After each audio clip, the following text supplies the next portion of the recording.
Hey everyone, I'm back again. This is 8-Bit Flashback, and I just got myself a Nintendo Classic clone. I ordered this thing about a month ago and it finally showed up. And as you know, the Nintendo Classic editions are really expensive. They're going on eBay for about $150, and that's just way too much money. You can pick up one of these for only about $27 from China, and they have 500 games built in already. Although the quality is not quite as good in this clone, it's pretty cool, and it's built pretty good for the price. And I mainly just bought this for the case. I'm going to be putting a Raspberry Pi Zero board inside here, and putting RetroPie on it, and once I have all that installed, that'll make this a really cool console. So there's a couple noticeable differences. One would be that the controller ports are different. These are kind of like an Atari 2600 port, or a Sega Genesis port, and the power and reset buttons are switched. The power should be on the left side, but I can correct that later. Other than that, the case is pretty much identical. There's even texture on the top that matches the original Nintendo. On the back you have your AV out and your power input, but there's no HDMI output. So you can buy 3D printed cases online that look pretty similar to this, but if you look at them up close, you can see a lot of imperfections in those cases. They're not molded in a factory like this case is, so for me this is a much better option. And let's not forget, this is already a working console as is. It already has 500 games built in compared to the 30 games built in for the Nintendo Classic.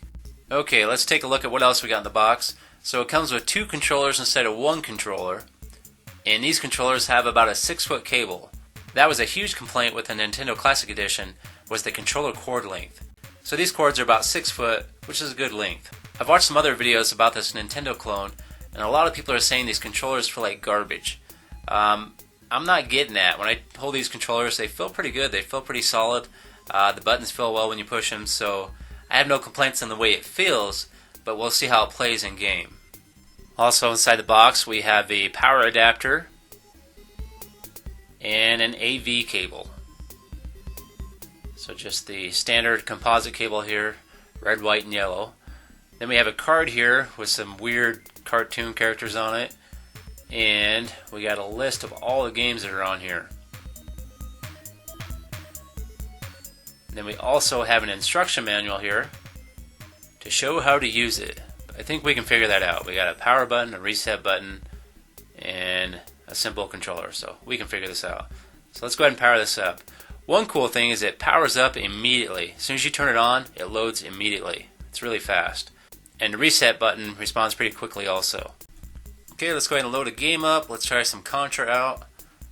And I remember playing Contra as a kid, but this version of Contra might be a bootleg version. Maybe one of you guys are going to have to let me know, because I can't tell. Alright, I'm dead. Let's try a different game. Let's try Mario 12, or Mario 10. Let's see what that is. Super Bros Kung Fu Mari. So there's no way this is an original game. This has got to be a remake.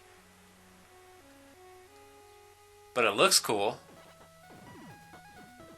So the gameplay is actually alright in this game. It's not too bad. I'm not sure what this game was originally, but I'm sure someone out there knows. Okay, let's try Mario 14.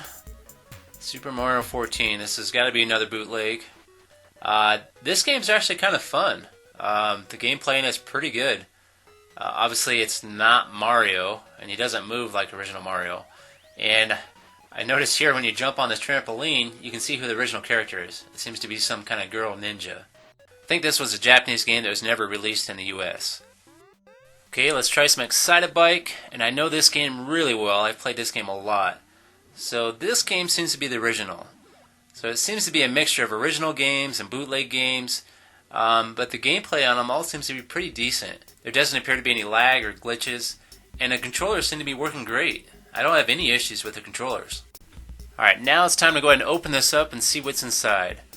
So you got 4 rubber tabs there on the bottom. You just need to remove those, and that gives you access to the screws to take this apart. Then I used a smaller Phillips screwdriver to remove the screws. Now we can take it apart. So there's not a whole lot going on inside here. We got 3 different circuit boards.